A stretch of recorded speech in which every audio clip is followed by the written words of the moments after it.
მე პრაქტიკული პოზიციიდანაც მოგახსენებ. როდესაც მოთხოვნილებები ვერ კმაყოფილდება, ან ერთი მნიშვნელოვანი მოთხოვნილება, გარკვეული რეაქცია უკმაყოფილების ფრუსტრაციული მდგომარეობა, სხვაგვარად რო ვთქვათ, არის ამაზე პასუხი. და ფრუსტრაციაზე ინდივიდუალურად სხვადასხვანაირად რეაგირებენ, მაგრამ ეს ძირითადად ორი პოლარული განსხვავებული რეაქციის სახით წარმოჩინდება.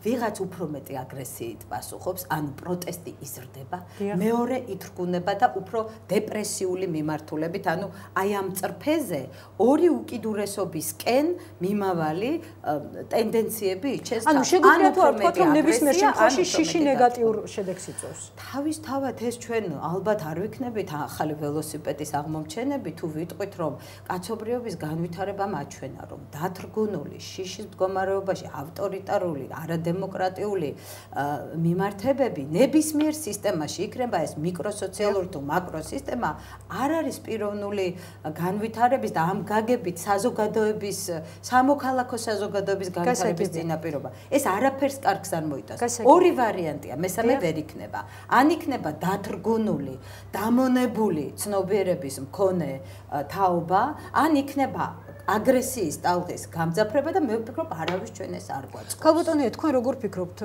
როგორც ქალბატონ მათიამ შეაფასა, ორი ვარიანტი გვაქვს, ან შეშინებული იქნება ასეთი მოსწავლე, ან აგრესიული.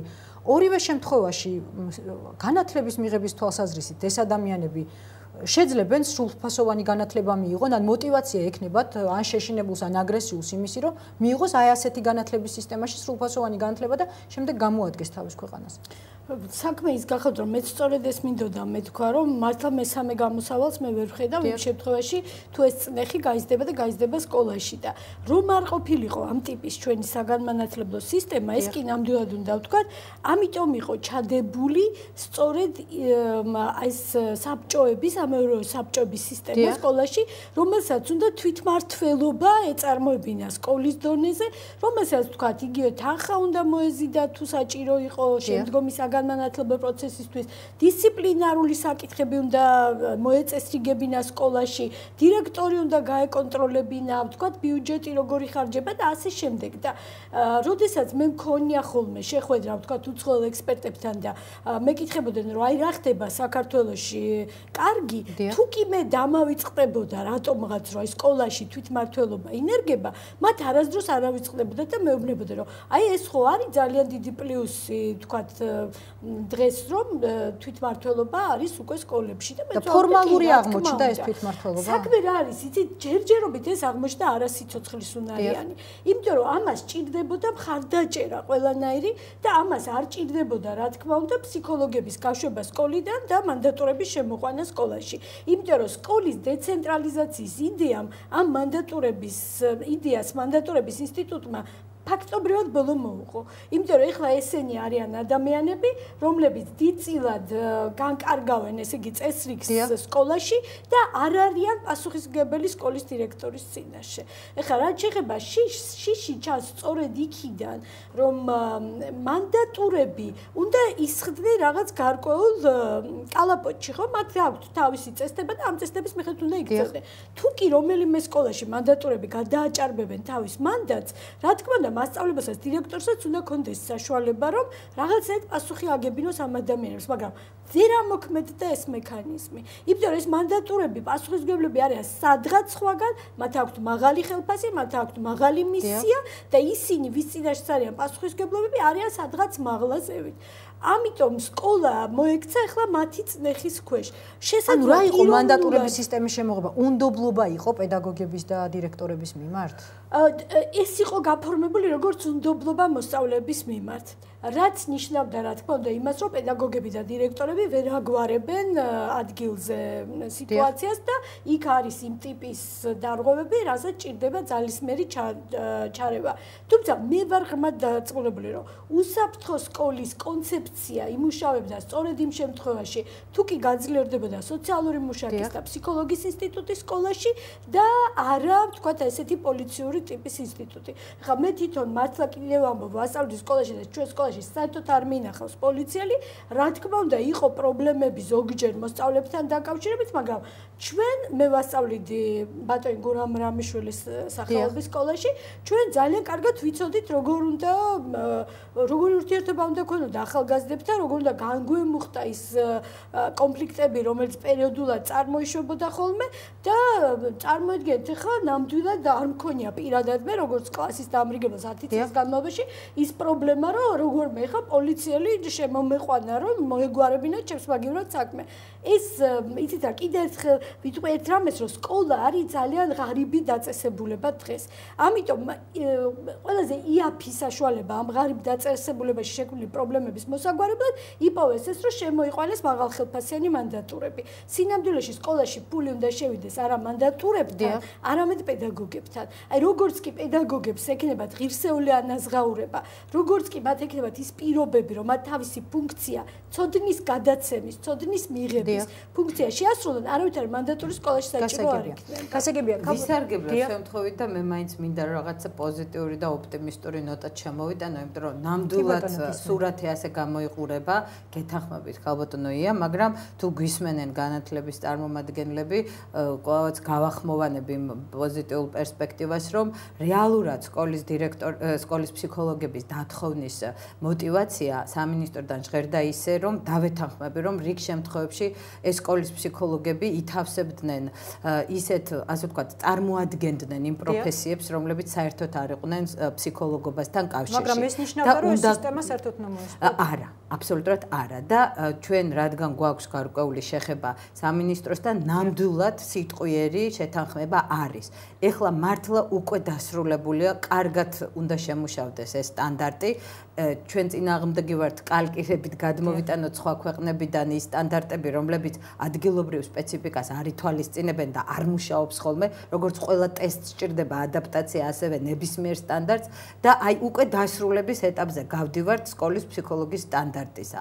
მე დიდი იმედი მინდა გამოვხატო იმისა, რომ სამინისტრო ნამდვილად შეასრულებს იმ პირებას, რომ როცა ეს სტანდარტი იქნება, დაიწყება სერიოზული მომზადება სკოლის ფსიქოლოგების, როგორც მართლა რელევანტური კადრების და ამ გაგებით ის რაც თქვენს, მეც, მე ეჭვმეპარება რომ მათ არ იცოდენ, იმიტომ რომ ეს ცივილიზებულ ქვეყნებში უკვე კარგად აპრობირებული სისტემა არის, სკოლის ფსიქოლოგი და სოციალური მუშაკი არის ნამდვილად უსაფრთხო სკოლის გარანტი და დიდი პოტენციალის მქონე. მე მაინც ვფიქრობ, რომ თუნდაც ის საკონტრაქტო ბაზაზე, რაც პერსპექტივაში იგეგმება კვალიფიციური სკოლის ფსიქოლოგების ყოლის პერსპექტივა ნამდვილად არის და მე ვფიქრობ, რომ იქნებ მოხერხდეს რამენაირად განეიტრალება ამ სიტუაციის, იმიტომ რომ ნამდვილად მანდატური, როგორც ვთქვათ, რაღაც მეთვალყურე და შეიძლება დისციპლინარული, ელემენტარული ნორმების დამცველი ამ გაგებით, რომ არ დახოცონ ამ ბავშვებმა ერთმანეთი ამ აგრესიულ ფონზე, იმიტომ რომ კიდევ მრავალი მიზეზი არსებობს მათი უკმაყოფილებისაც, მათი დაუკმაყოფილებელი მოთხოვნილების აგრესიული ემოციის და ფონის ზრდის რეალური სოციალურ-ეკონომიკური ფონი და წინაპირობები არსებობს. ამიტომ ესე ვთქვათ, რომ მე ასე ვისურვებდი, რომ სანამ ესე იგი სკოლის ფსიქოლოგის და სოციალური მუშაკიც თუ იქნება ეს ფუფუნება, ეს სამსახური მართლა კარგად ამოქმედდებოდა, იქნებდა ეს მანდატურები ჩავნაცვლებელი დროებითი როლის შემსრულებლები. ჩვენ საუბრის ბოლოს უბრალოდ მინდა კიდევ ერთხელ დაუბრუნდეთ იმ სკოლის დირექტორებს, რომლებიც დაითხოვეს თუ თავის ნებით წავიდნენ ერთშვენი ერთ დღეს ყველანი ერთად თავიანთი სკოლებიდან. ამის შესახებ ხალბატონთია განცხადება გააკეთა საქართველოს პატრიარქმაც, მაგრამ განათლების მინისტრს არანაირი, ასე ვთქვათ, რეაქცია ამაზე არ ქონია.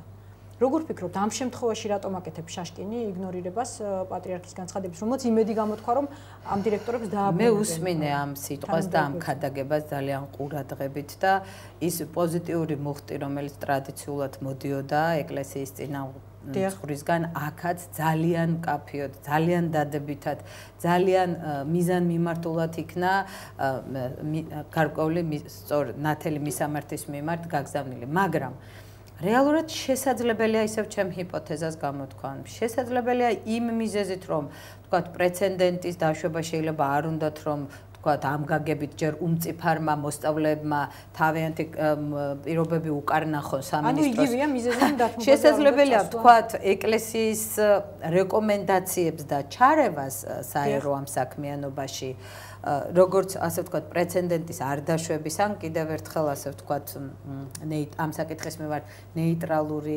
დამოკიდებულების გამოხატვით ცდილობენ, რომ ეს აღარ განმეორდეს, იმიტომ რომ მე ხშირად გამიგია ეკლესიის და რელიგიის მიმართ საკმაოდ ნეგატიურად განწყობილი ადამიანებისაგან, ჩვეულებრივი მოქალაქეებისაგან, რომ ეკლესია პროტესტი აქვს, რატო უნდა ერეოდეს მათ აქვს თავისი მოედანი. ეს არგუმენტი, რომელშიც ეკლესია ერთი და რამდენად ადეკვატურია ამას, მაგრამ ეს არგუმენტი ხშირად გამიგია. ამ შემთხვევაში ministris რეაქცია თუ რეაქციობა. მე მაინც მინდა რომ ჩვენ გადავიტანოთ აქცენტი საზოგადოებაზე, იმიტომ რომ თუ ჩვენ ახლა ძალიან მართალი თვალებით შევხედავთ იმას, რაც მოხდა, სცენარი თუ ფაბულა არის ესეთი, რომ მე-12 კლასელმა მოსწავლეებმა გამოთქვეს პროტესტი იმის გამო, რომ მათ მიმართ მოთხოვნა იყო მეტნაკლებად არაადეკვატური. ამას მოყვა დირექტორების გაშვება სამსახურიდან, ამას მოყვა მათ მშობლებთან მოლაპარაკებები, ამას მოყვა მათთან მოლაპარაკებები, სპეცსამსახურების ჩარევა ამ საქმეში, მინისტრის განცხადება, პრეზიდენტის განცხადება მათ წინააღმდეგ და ეხლა ფაქტობრივად ისე აღმოჩნდა, რომ ეს ახალგაზრდები არიან მარტო შეტოვებული აი ამ დიდ სახელმწიფო მანქანასთან. ამიტომ მე მგონი ეხლა ჩვენი ამოცანა არის ყველასი, რომ მხოლოდ და მხოლოდ იმიტომ, რომ ეს ფაბულა არასწორია ძალიან. ეს ფაბულა არის ის ფაბულა, რომელიც მართლა ვერ განავითარებს ჩვენ ქვეყანას და ვერანაირი სწორი გზით ჩვენ ვერ წაგვიყვანს. ეხლა მოქალაქეებმა, რომელსაც აქვთ პასუხისმგებლობა თავის ქვეყნის წინაშე, აუცილებლად უნდა იგრძნონ აი ამ წუთას და ამ მომენტში ეს პასუხისმგებლობა ამ ახალგაზრდების წინაშე. შესაძლოა ზოგიერთი მათგანი ფიქრობდეს, რომ ეს ბავშვები ოროსნები არიან და სწავლა არ უნდათ, მაგრამ რომ უშიშროების სამსახურს მათ ოჯახებში არაფერი არ ესაქმება, ეს ჩვენ უნდა ყველამ კარგად გავაცნობიეროთ. ამიტომ მხოლოდ ამიტომ, რომ ეს მახინჯი ფაბულა არ განვითარდეს კიდევ უფრო მეტად, ჩვენი ვალი არის, რომ სადღაც გავწყვიტოთ. გასაგები, ანუ საჭიროა საზოგადოების მეტი აქტიურობა. დიდი მადლობა, ქალბატონო, დიდი მადლობა.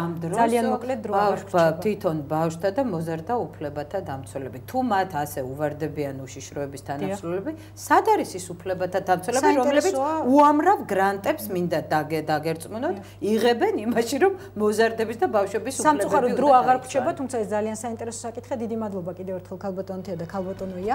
თქვენ უყურებით არგუმენტებს, ჩვენი სტუმრები იყვნენ ია ანთაძე და თია გოგოტიშვილი. ცოტა ხანში თქვენ გელით მაესტროს ახალი ამბები მაკაცინცაძესთან ერთად. შემდეგ კი პირდაპირ საუბარი და ჩემი სტუმრები იქნებიან ზურაბ ნოღაიდელი და თამარ ხიდაშელი, ასე რომ მე ძალიან მცირე ხნით გემშვიდობებით დროებით.